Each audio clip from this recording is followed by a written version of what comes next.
Hello, everyone. Welcome to the Happy Diabetic Kitchen Podcast. Today, we're going to talk about why you should never buy bread at the grocery store ever again. Our interview on the podcast today will be the amateur baking group, the Baker Boys, and we're going to discuss the health benefits of eating whole grains opposed to white bread. I'm going to share with you secrets of baking bread at home and help you be your best home baker. It's easy. You can do it. Okay, everybody, happy that you're here. Stay tuned. We will be right back.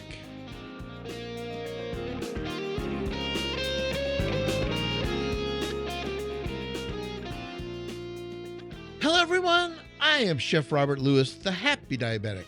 Welcome to the internet's most delicious cooking podcast. I'm here in the kitchen getting ready to explore a healthy diabetic lifestyle.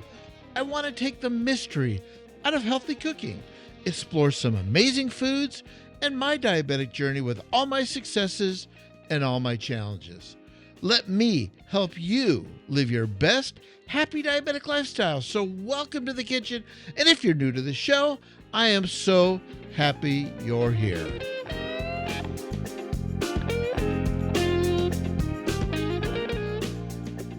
Hello, everyone. Happy fall.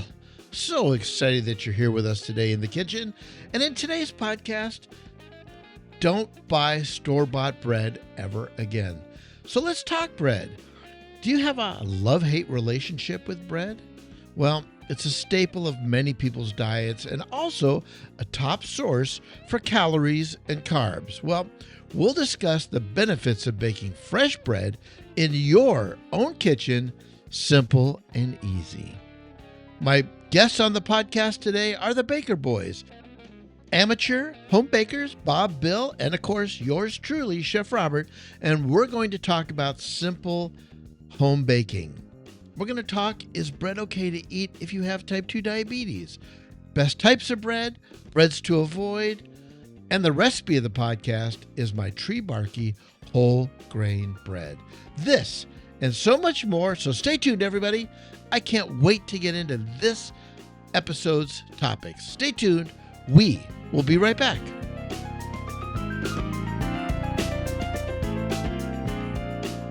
If you haven't signed up to get the Happy Diabetic Chef newsletter, do it today, and I'll send you my 7 steps to healthy living and my healthy eating tips. You'll stay up to date on all new podcasts, insider tips, recipes, and so much more when you subscribe to our newsletter at happydiabetic.com. Do it today.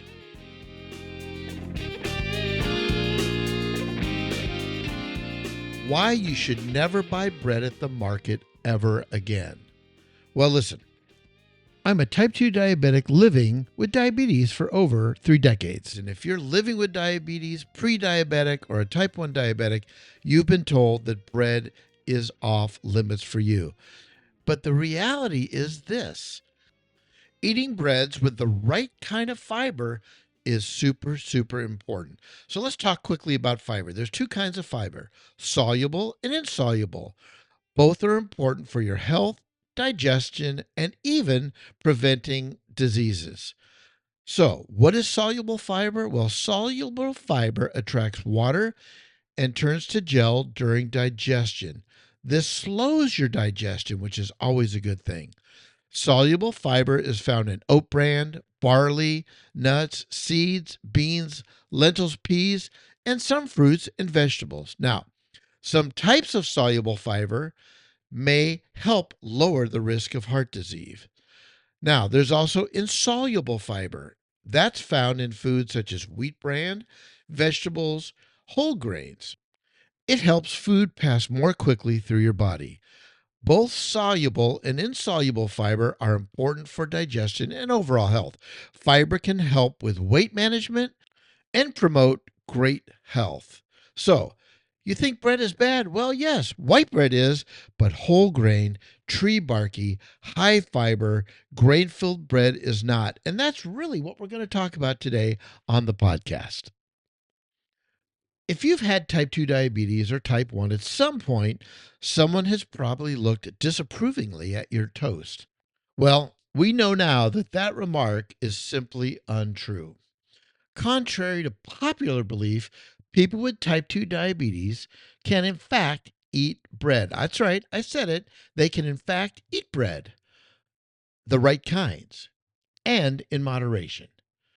The American Diabetes Association advises that bread made from whole grains, like whole wheat bread, are fine in moderation for people with type 2 diabetes, although they should avoid white bread.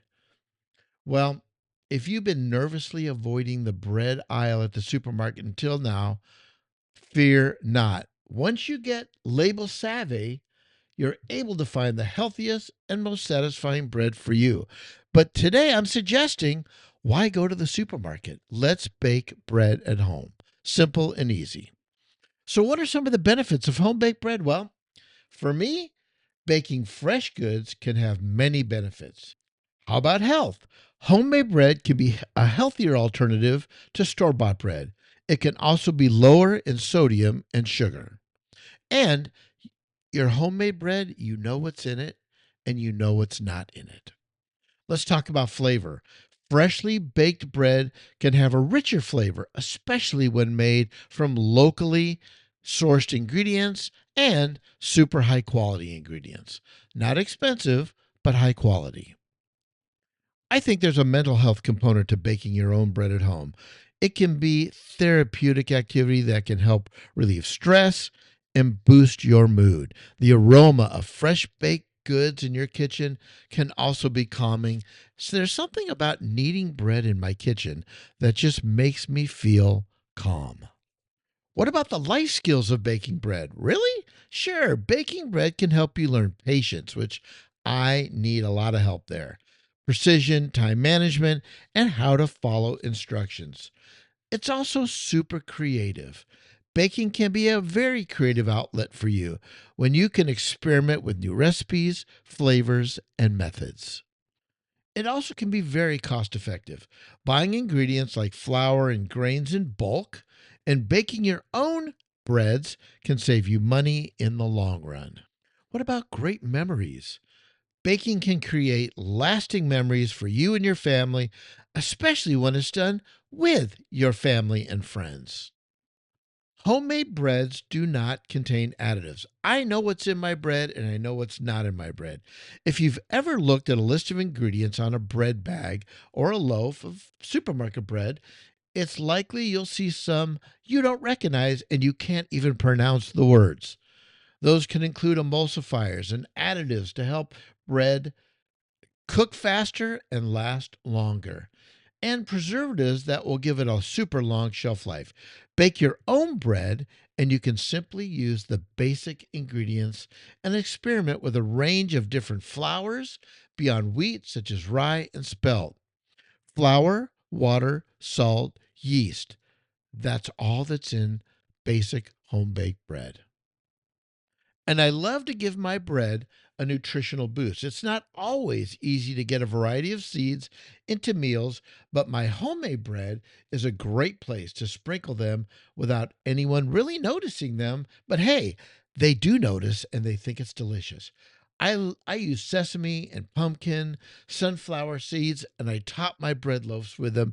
I also put them in there because they're high protein, high fiber, and so good for you. Healthy fats and antioxidants are all part of my bread baking plan. But let's talk more about the grocery store bread. What makes grocery store baked bread products typically unhealthy? Now, the most common used ingredients in supermarket baked items are refined sugar, margarine or shortening, bleached white flour, and so many preservatives. Again, those words you can't even pronounce. And what about the artificial colors and additives? All these ingredients take bread items towards the unhealthy side. Also, the quality of every ingredient can range from high to low. The reality is you've lost control of the bread that you're eating. Now, I get this question quite often about yeast. Is it safe to eat yeast? Well, of course it is. Yeast is a single cell fungus that helps the bread to rise and become soft and spongy and delicious. Yeast is a living bacteria that dies when you put it in more than a 125-degree environment. So you're baking bread at least 180 degrees or more. So when you bake bread, the yeast will die. And there are so many types of yeast used in baking. Some of them are commercial, some of them are extracted from fruit and grains. However, any type of yeast that is used in my bread baking is completely safe unless it's consumed in the raw form. Really? Like, don't eat a spoonful of raw yeast. And reading nutrition labels, as always, is super important with any of the foods you buy. According to my good friend Susan Warner, RD and CDE, co author of the Diabetes 365 Tips for Living Well, reading the nutrition labels on packed bread is essential for several reasons. When it comes to fiber, Susan strongly encourages people with diabetes to choose a high fiber bread with at least 3 grams of fiber per slice. Aim for whole grain bread with ingredients like oats, quinoa, or bran. She says this may contain a good portion of fiber, which will improve the glycemic response. Whole grain versus white flour. Maria Rodriguez, RD and CDE, program manager for the Mount Sinai Diabetes Alliance in New York City, says you can tell if any packaged loaf is 100% whole grain by looking at the ingredient list. The first ingredient should say whole, and you can also look for the whole grain stamp on many breads. And even my thought about whole grains, it just leads right into whole grain wraps and tortillas. Look for wraps that are 100% whole wheat, whole corn, whole rice, or try a low carb, high fiber tortilla. It may have half the carbohydrates and twice the fiber of a typical slice of bread, Wiener says.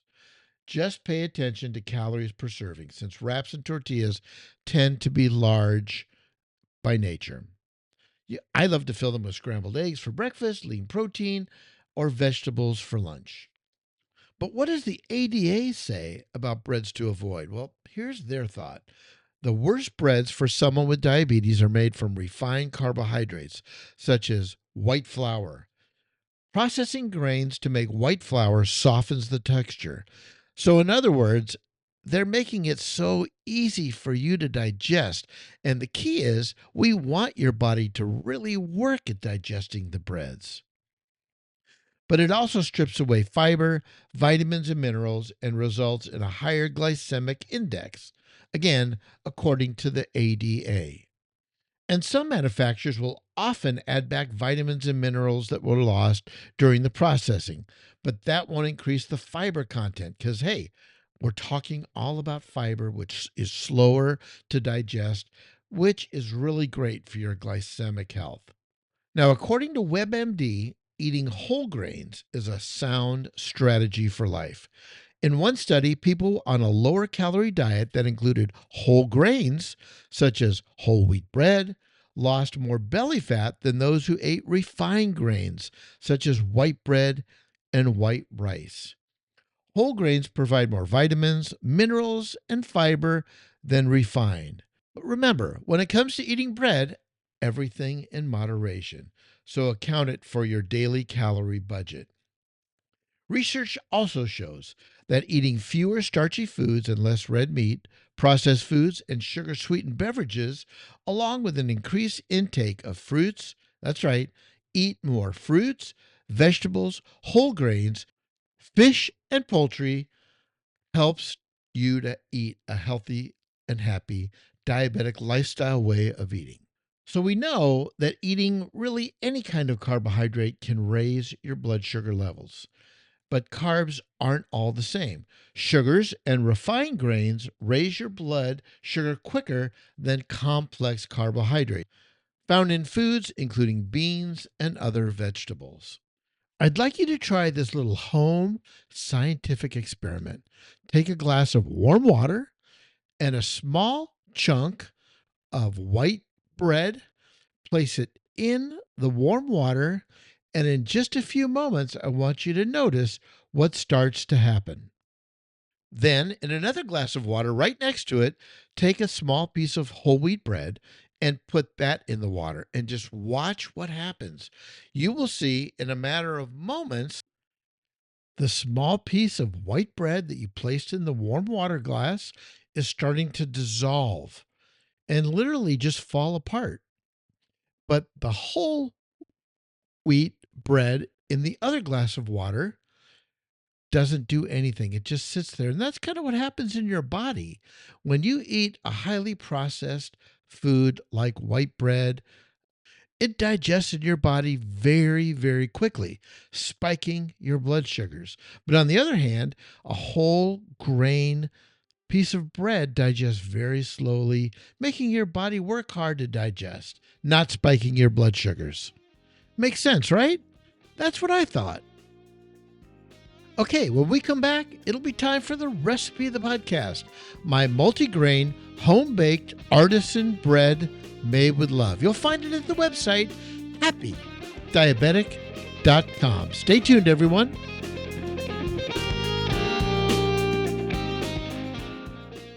All right, it's time for the recipe of the podcast. Welcome back, everybody. You'll find this recipe at happydiabetic.com. I'll have a link in the show notes. It's my multigrain, home-baked artisan bread made with love, easy and delicious. You are going to love it. So the ingredients are very simple. It's bread flour, it's whole wheat flour, rye flour, wheat bran, and sunflower seeds. Now, I also add some flax, oats, and salt. All these ingredients will be available at your local grocery store. So we start with preparing the yeast, water, and sugar mixture together. So we're putting in a small bowl, the yeast, warm water, about 110 degrees, and a little bit of honey or sugar. After about 10 minutes covered, it's going to form a raft. This raft of yeast water is what's really going to kickstart your bread. Then we're going to take the remaining water and the water from the yeast raft mixture into all the dry ingredients. We're going to mix it really good by hand until it's all nice incorporated, and we're going to let that flour just kind of hydrate with the water for about 30 minutes. And after the first 30 minutes, we're going to do what I like to call a stretch and fold. So we're going to lift up the cover of the dough, and we're going to give it 3 or 4 stretches and folds. Turn it, stretch it, and fold. Turn the container, stretch and fold. We're going to do this 3 times. And after the 3rd time, the dough gets covered, and we're going to wait now until it doubles in size. Once it doubles, I'm going to remove the dough on a lightly floured countertop. I'm going to take the dough ball and give it some kneads, a couple, 3, 4 basic bread kneads folded together, roll it in a nice, smooth ball.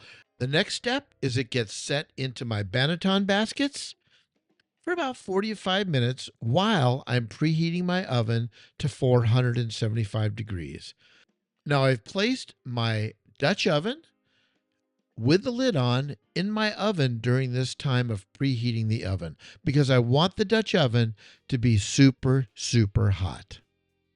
After the dough has sat for about 40 minutes and the Dutch oven is super hot, I'm going to remove the dough from my basket on a piece of parchment paper because that's what's going to go inside the Dutch oven to make it easy to put in and take the bread out.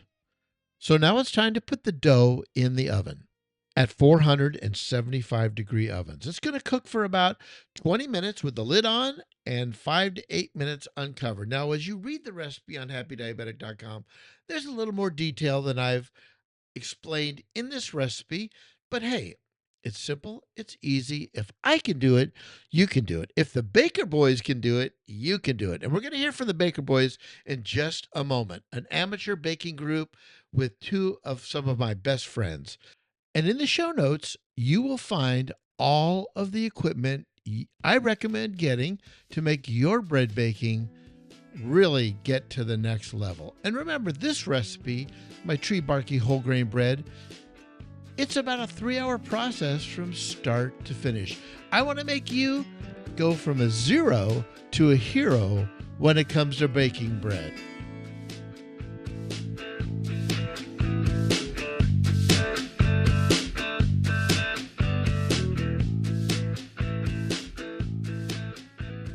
And again, for me, I love knowing what's in my bread, and I love knowing what's not in my bread. So simple, delicious bread baking. Make it part of your everyday, happy diabetic lifestyle way of eating and living. It's so much fun. I bake bread almost every week, and I freeze most of it and pull out as we need. It's really fun. It's really delicious. And again, if you have any questions or comments or concerns, reach out to me at happydiabetic.com. Go to the contact link and I will answer all your bread baking questions. Okay, everybody, when we come back, it'll be time for the Baker Boys. So stay tuned. We will be right back.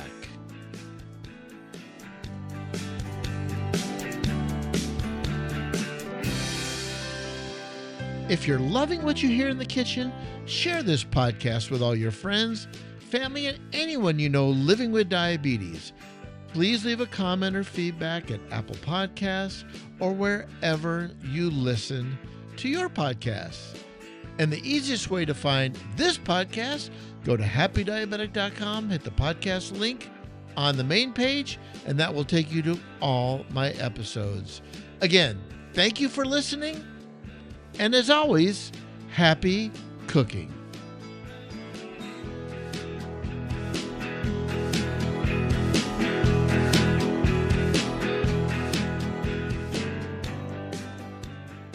Hello, everybody. Welcome back to the Happy Diabetic Kitchen Podcast.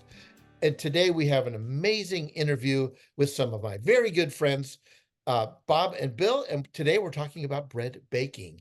And we're going to help you be your best bread baker. So, guys, I got a quick question. Bill and Bob, are you ready to get happy? You bet. You betcha. All right, awesome. So, hey guys, why don't we start with some introductions? Bill, why don't you start first? Tell everybody on the pod who you are and a little bit about yourself. I'm retired. The three of us have known each other for 20 some years, so we are good friends. My wife and I have 3 boys, 4 grandkids, 2 local, 2 not, and we get to spend a lot of time with the local ones. As far as baking bread, I did bake a little bit when I was a lot younger. I can't even really remember when, but most recently, Robert got me started last December. He threw out a question about throwing out some starter, and I took some, and so I've been doing it ever since. Probably bake every other week, and I'm really enjoying it. Bake basically 3 different kinds of breads. I've fiddled with the recipe a little bit of each, but basically the same 3 things. Okay, awesome. Well, welcome to the podcast. Okay, Thanks. Bob, it's all you now. All right. Let's see. I'm also retired. Been baking bread since I twisted your arm to say, let's bake some bread. And then we ventured off on that, let's change something every week and try to get some things down between cinnamon buns, challah bread, artisan bread obviously was the first thing, because I think you brought us a loaf when either Kathy or I was sick, and it was artisan bread. And I Sounds right. said to you, this bread has soul. I said, it's finally, I don't Mhm. like bread unless it's fresh and unless it's tasty and it doesn't feel like it's polluted. So your bread felt like it was real. And so that started the venture. And I like experimenting and playing with things. I've Yeah. always baked, but never bread. So this was a good new venture. My fascination for bread really was because not only do I know what's in the bread, flour, water, salt, yeast, and some other seeds or other ingredients or flavors, I also know what's not in the bread. All those chemicals and things that I can't even pronounce that come in packaged bread. And how does bread last for 8 weeks in your drawer? That's a scary thing. So that's what kind of got me motivated in baking some fresh bread. So guys, let's just get right into that. How did really what perked your interest to start baking bread? What kind of got you motivated into that? It was your first loaf that you sent me. So that, and then I watched, I think it was North of 40, one of those northern Yukon shows where some guy's in a cabin, that's 6 by 6. And after being out, he decides to take some flour, some yeast, and some water, and he bakes this bread in this aluminum thing on his wood stove, and it looks amazing. I'm going, oh gosh, okay, if he can do it, I mean, we should be able to figure this thing out. And so that was Yeah. the final straw, I think, for me.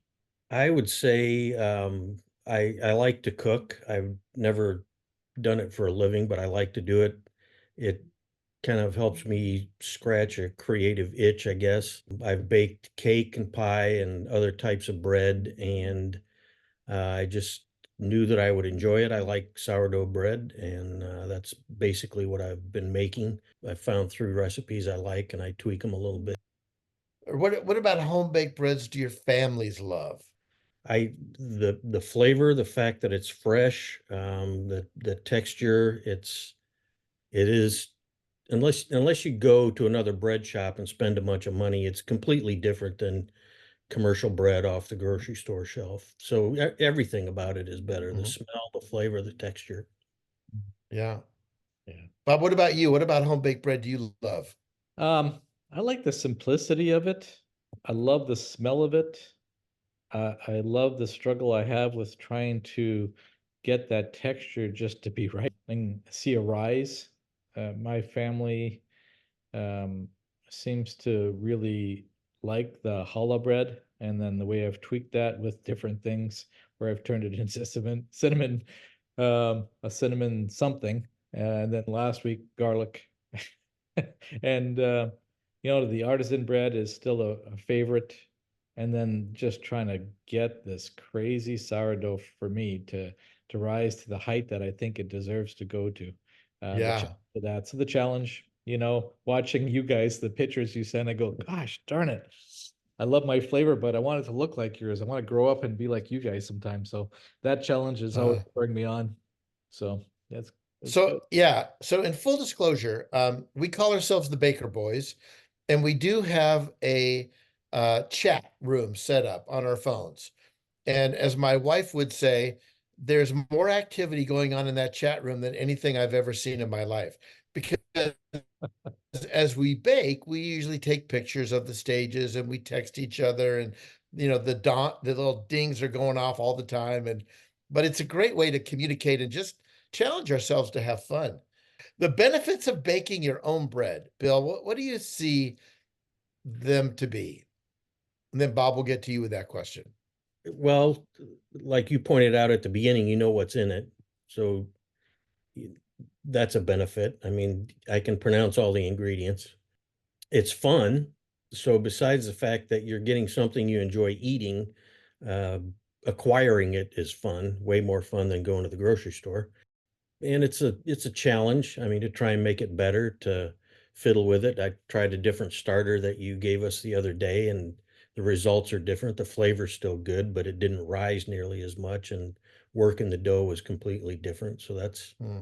that's interesting to try and figure out what to do about that to try and get the taller loaf back. The bread's got to be good for you because you know what's in it, and if you put good ingredients in it, it's not going to hurt you, and it's fun. Right, right. Bob, what about you? What do you think the benefits of baking your own bread are?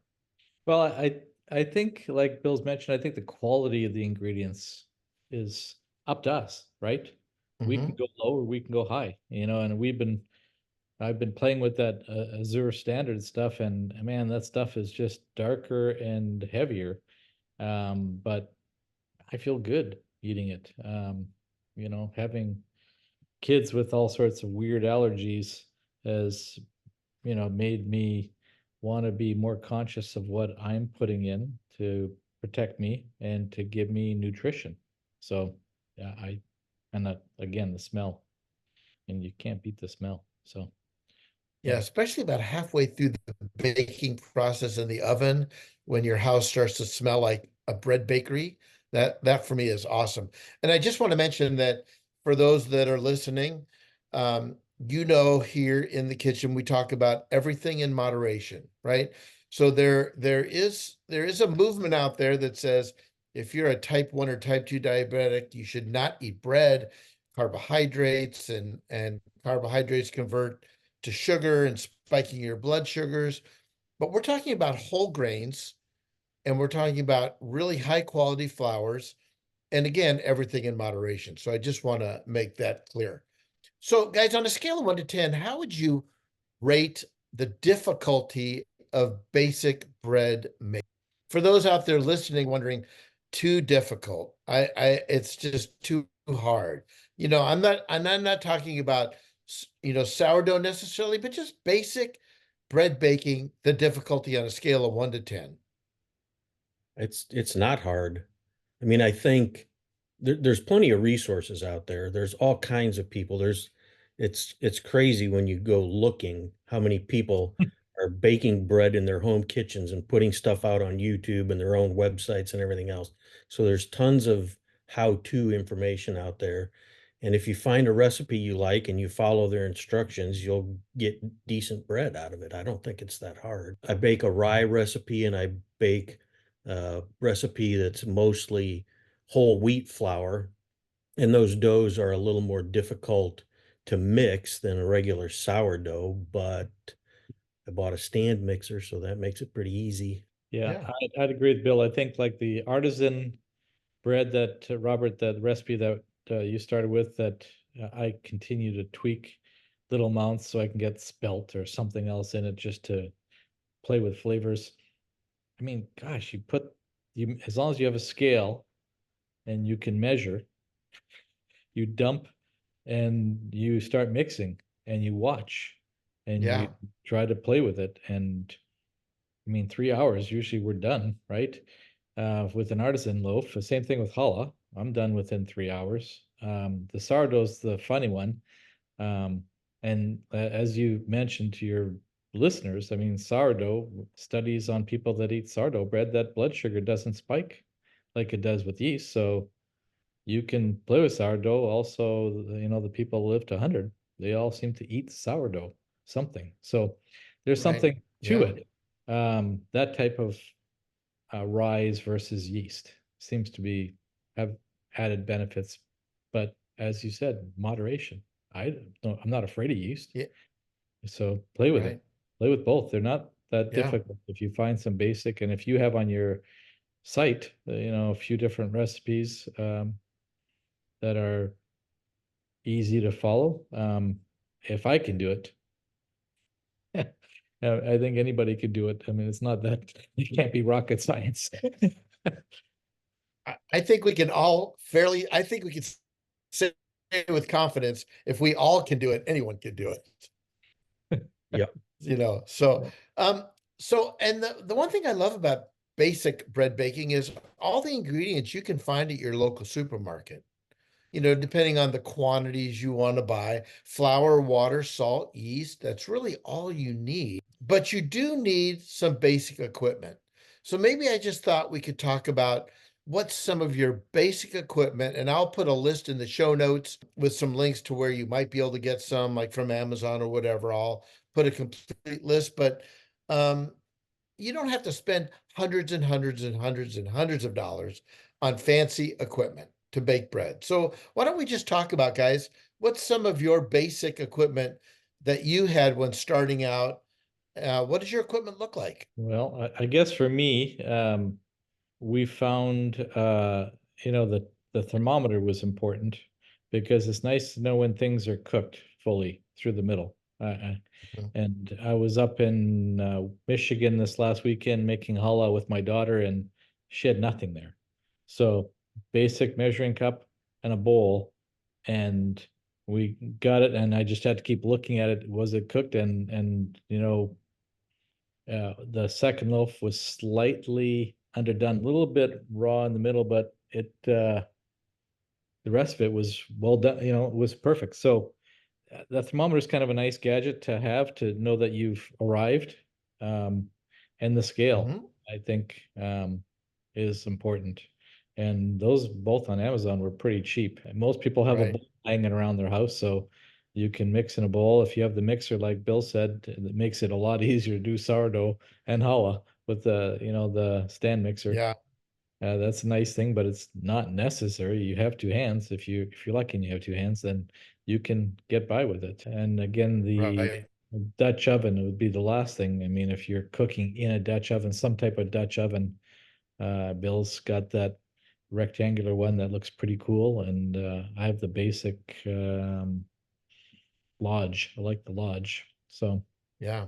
I think I bought my Dutch oven at the Walmart website for like $40, right? So, mhm. you can spend 40, you could spend 140 or probably even more. I agree. I think the thermometer and the scale, because most recipes are all in grams. Grams will be your most accurate measurement. So a scale is definitely necessary for that. Bill, what do you think? What's your go-to equipment? Pretty much the same stuff that Bob mentioned. I haven't used a thermometer quite as much. One of the recipes talked about it a lot, and I checked it the first 2 or 3 times I baked it, but the times and temperatures seem to produce the same result as long as you watch that. A scale, when you guys first mentioned that to me, I thought it sounded silly, but if you think about it, particularly the flour and the starter, you're not going to get the same amount of either of those every time you try and measure it by volume because of the structure of it, and even salt, if depending on the structure of the salt. So it is important to weigh the ingredients. I mean, the liquids, obviously you wouldn't have to once you established a volume, but why bother with that when you've got a scale out for everything else anyway? This might sound a little bit silly, but a rubber bowl scraper. I didn't have one the first few times I baked, and getting everything turned over and scraped from the bowl and whatnot was harder than it needed to be, especially when that tool is as cheap as it is. A bench scraper, Yeah. for folding and dividing and all that kind of Mhm. stuff. Yes, yeah. Oh, I was just going to talk about the Dutch oven for a second. Yeah, you can spend Sure. on that whatever you want. If you get online and look at some of these sites, you'll see people talking about something called a Challenger bread baking. I forget the exact title, but Challenger will get you there. And it's a purpose-built thing, and the only thing you could ever do with it is bake bread, and it's hundreds of dollars. And that seems kind of silly unless you're baking every day. Um, I started off using an enameled Lodge Dutch oven that I borrowed from my daughter-in-law, but I found that it was a little bit too small, and I settled on a Lodge Dutch oven that they made with bread bakers in mind, and you can use uh, the base as a skillet. You can flip the thing over and use it as a regular Dutch oven. Neither of those things have I ever done, but that was part of my justification myself for spending $80 on it. And it was cast in this country, which I kind of liked. So Okay, perfect. And I will have a link in the show notes to all this equipment that we've been talking about, so you can look at it and decide what's right for you. So when it comes to bread baking, how important is the exactness of measuring? What do you guys think about that? I keep close track, and I try to measure most of the ingredients fairly accurately or exactly. But I think sourdough is pretty forgiving, so it's probably energy that's not necessarily well spent. But the one thing I do, and I haven't tracked this at all, is I always use more starter than they call for. And I don't know, in my mind, I have this notion that it'll give me better flavor. I don't know if it really does or not. I've never experimented, but I don't go and alter all the measurements of the other ingredients to keep the percentages the same or the proportions the same. If I've if the start really well, or if I've fed it up to where I have 200 grams instead of 100 grams for the recipe, I'll stick all 200 in there. Um, Sometimes I'll cut back on the water just a little bit if my experience has been like with the rye bread that I bake. The amount of water in his recipe is too much in my mind. It makes it really hard to deal with. And I haven't had any ill effects from cutting back a little bit on the amount of water that he uses in the recipe. Bob, what do you think? Yeah, I think I agree with Bill, especially with sourdough. I think you can play with things like the last time I doubled the starter. And I just said, this is silly. I want more starter. I want to see if I put more starter, will I be able to have a stronger flavor and potentially a better rise? And so that was the one deviation. And of course, it all turns out, was it ideal? No, I haven't made the ideal loaf yet. I'm in search of the ideal. Was it edible? Absolutely. Everybody ate it and liked it. So sourdough can be, I think, a little more forgiving. I think when it comes to the artisan, I like keeping track because I put like 7 different types of things in it. And so I like messing with the flavor and keeping track of that to see which one I liked better and why. What added flour or seed or whatever I put in there did it change? So keeping that it's more for me. I don't know, having the nuts and bolts like the basic recipe down. Once you've got that down, then you can play with things. And is it about exactness then? Yeah, I think I still kind of keep it around the same levels of flour ratio to water, but sometimes I end up adding a little more water because I added a little bit more flour. I think Yeah. the levels are kind of important, Yeah. until you have a feel. So, Bob, what kinds of things you put in your bread to make it more nutritious? You mentioned a couple things, but can you give us an idea of what kinds of things you put in your bread Well, just to boost up the nutrition?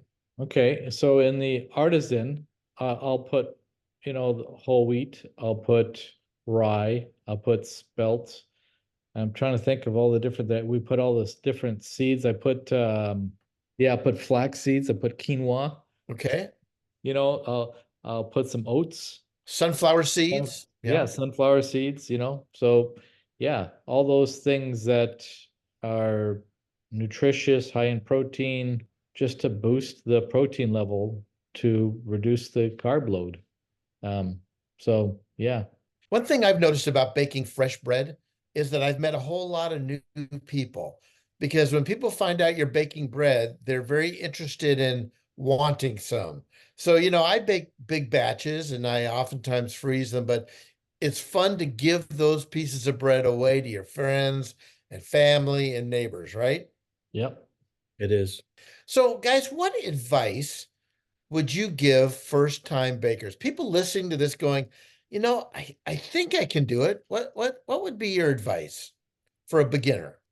I think, yeah, going to your website or going to somebody who does it, whose product you've enjoyed, and getting some advice and a recipe from them.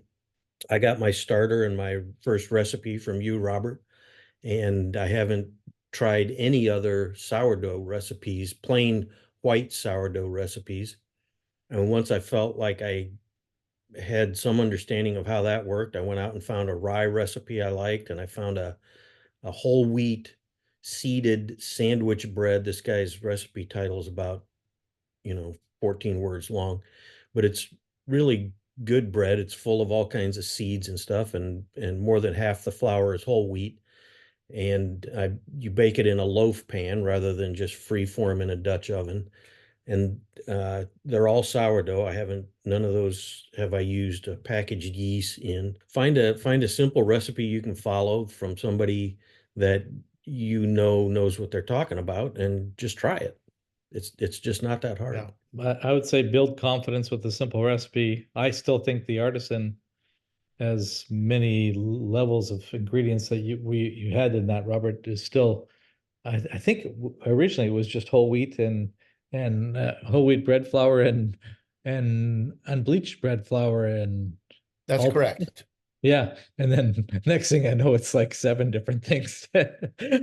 So I mean, you can start basic and then deviate. Yeah, you're at oatmeal and see. Yeah. Yeah, Yeah, that is the fun of yeah. So it's and I love the fact that we can do it in the 3 hours start to finish. You know, so that's a great one right. to start with. The sourdough is a little different animal, but it's still quite forgiving. You just need good starter and challah's, I think, simple as it gets, but yeah, I Yeah. don't know. Start with something simple and that you want to eat. I mean, for me, when I bake bread, I usually bake 2 loaf batches. They come out of the oven, they cool down nice. I cut them in half. I put each in a freezer baggie, and I put half of the bread in my freezer. So I've got maybe one half loaf out. The rest is in the freezer. So I just keep pulling it out through the week as we eat it, which works out really good. So that way, I've got enough bread to last for a couple weeks at a time. Oh, I was going to say, I forget where I read it. You tipped me off to freezing it, No- but I read somewhere that if you wrap it in a paper towel and put it in the baggie and freeze it, that paper towel helps manage all the moisture that comes from the freezing and the thawing and the Oh, goofing around with it, and you don't get soggy crust. You don't get water inside the baggie when you pull it out to thaw it. It's worked pretty well. Okay, and Bill, thanks for that tip. That was a good tip. I never heard that. I cut mine into quarters, and so I'll take a quarter out every few days because it's primarily just Kathy and I, and we'll have, if I've got lox around, I love the bread with lox, and then avocado, spreading avocado on it, lox and avocado, onions and tomato, and I'm like in heaven. A good cup of coffee. Yeah, The nice. heck, what else could you ask for? There you go. Learn what you can. There's so many great resources, and I'll put some links in the show notes to some of those great resources that we've used that I think have helped us to bake some really amazing bread. Simple and easy and delicious.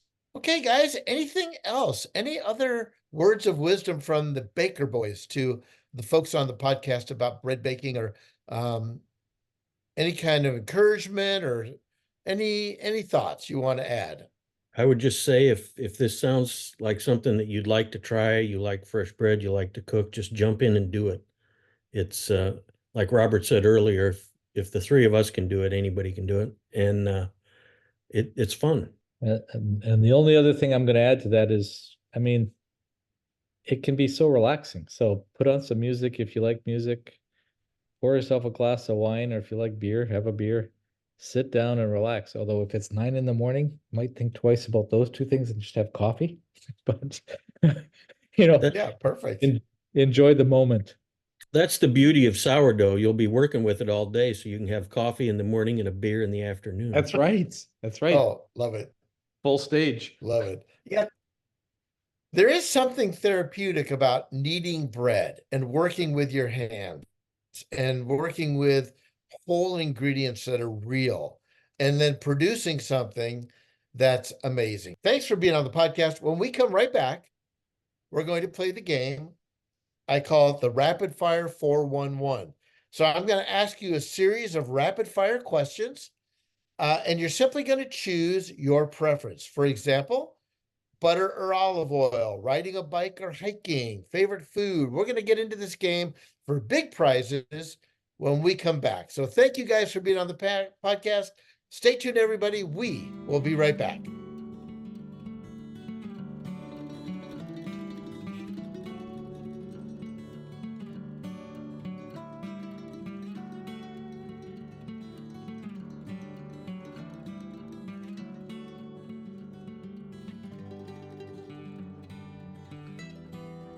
Okay, everybody, welcome back to the Happy Diabetic Kitchen podcast. We have Bob and Bill in the kitchen today, and now it's time for our rapid fire 411 game. You all know how this is played.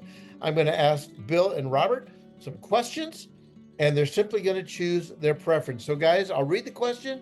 You just jump right in. Here we go. The first one: olive oil or avocado oil? Olive oil. Yeah, depends on heat, but yeah, olive oil I use more. Okay. Mango or pineapple? Mango. Pineapple. Waffles or pancakes? Pancakes. Sourdough pancakes or waffles. Okay. Grilled steak or grilled fish? Steak. Fish. Okay. Chunky or smooth peanut butter? Chunky. Chunky. Absolutely chunky. All right. Valentine's Day or St. Patrick's Day? Valentine's. St. Patrick's Day. I love it. Favorite vegetable? Oh, that's tough. Man, that is hard. Yeah, depends on the situation. Where do you stand on tomatoes being a vegetable? I'll take it. I'll take it as a vegetable. There's a There lot you of go. controversy. All right, tomatoes. Bob, how about you? Gosh, I don't know. I love peppers, so I don't Okay. know. All right, That's peppers it hard. is. Bacon or ice cream? Oh, probably Bacon. bacon. Or bacon ice cream. Either one. I love it. Coffee or tea? Coffee. Superhero or supervillain? Superhero. Both of you superhero? Yep. Okay, awesome. Roller coasters or merry-go-rounds? Roller coaster. I think, Bob, you said roller coaster. Yep. Bill? I said neither. Neither. Okay, perfect. Yeah, I'm not about the roller coasters, that's for sure. I've never been an amusement park fan. So finally, guys, here's the last question. If you could share a meal with anyone, past or present, who would it be? Robert, you want to go first? Yeah, you guys. Wow, really? Yeah, I love doing food. Okay, that's awesome. Yep. Bill, how Yep. about you? If you could share a meal with anyone, past or present, who would it be? Wow. Bob's answer is a good one. There's no doubt about that. Let's just stick with that. All right, awesome. Well, you know what that means, don't you? That means we should be texting each other today to find a date when we can get together and cook dinner. Yeah, bake some bread and make some bruschetta or something. Let's do it. Let's fire up the Baker Boy chat some room tapas. today. Yeah, make some tapas. Ooh, there you go. Yeah. Okay, guys, listen, thank you again for being on the podcast. It's been my pleasure and honor to have you. It's certainly my honor to have you as good friends. And I don't know about you, but I have enjoyed our bread baking adventures more than I could ever explain. Yep. Been good. Thank you. A lot You're of welcome. fun. You're welcome. Stay tuned, everybody. We will be right back.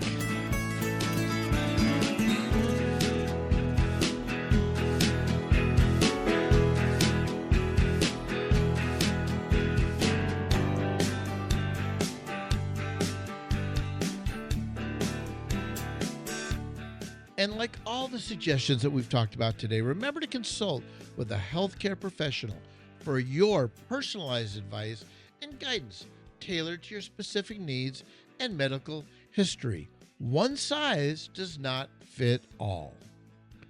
This podcast is not intended to replace professional medical advice. The views expressed on this podcast may not be those of the host or the Happy Diabetic Kitchen.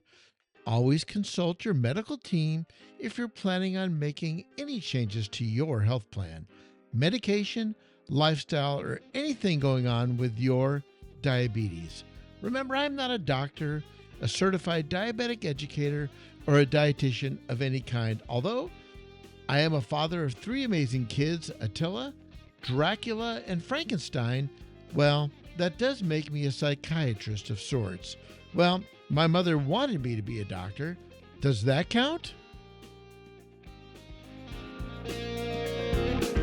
And if you're loving the podcast, be sure to hit the subscribe button so you won't miss one single episode. The Happy Diabetic Kitchen is made from scratch, seasoned with love, cooked to perfection. Our theme music is by the Happy Diabetic Kitchen Band, and of course, our kitchen mascots, Scout and Tucker, who are asleep and probably dreaming about their conquest of the evil Mouse King. Remember, everybody, this year, better than last year. This month, better than last month. This week, better than last week. And this day, better than yesterday. Thanks for tuning in, and let me leave you with this thought. Jamie Oliver once said, "Cooking is the ultimate giving."